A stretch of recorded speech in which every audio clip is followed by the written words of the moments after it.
চলতি অর্থবছরে এডিপির আকার ৩০,০০০ কোটি টাকা কমিয়েছে জাতীয় অর্থনৈতিক পরিষদ এনইসি। সবচেয়ে বেশি ব্যয় কমানো হয়েছে শিক্ষা ও স্বাস্থ্য খাতে।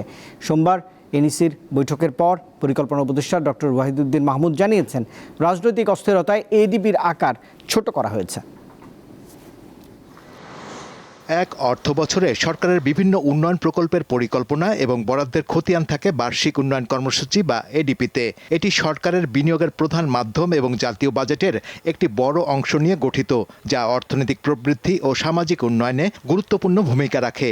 এতে দেশের অবকাঠামো উন্নয়ন, শিক্ষা, স্বাস্থ্য এবং সামাজিক নিরাপত্তা খাতের বিভিন্ন প্রকল্প বাস্তবায়ন করা হয়ে থাকে।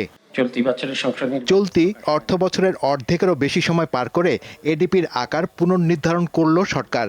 এবার সংশোধিত এডিপির আকার নির্ধারণ করা হয়েছে ২ লাখ কোটি টাকা, যেখানে অভ্যন্তরীণ উৎস থেকে অর্থায়ন করা হবে ১,২৮,০০০ কোটি টাকা, আর বাকি ৭২,০০০ কোটি টাকা অর্থায়ন হবে বৈদেশিক উৎস থেকে।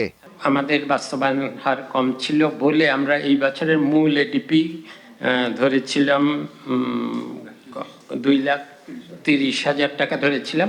রাজনৈতিক সরকারের আমলে যেমন অসংখ্য প্রকল্পের ভিড় থাকে, আমাদের সময় প্রকল্প বরং আমাদের চেয়ে আনতে হয়।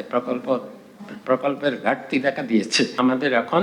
আর এডিপি ২ লাখ কোটি টাকা। পরিকল্পনা উপদেষ্টা জানান, সংশোধিত এডিপিতে ৩০,০০০ কোটি টাকার ব্যয় কমানো হয়েছে।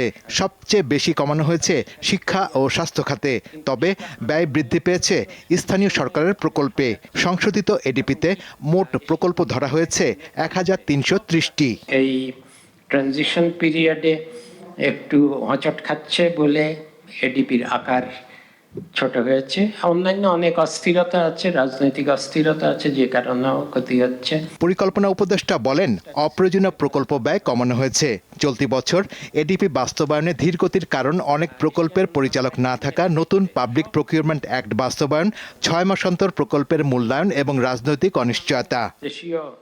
শাহরিয়ার ইমন, দীপ্ত সংবাদ, ঢাকা।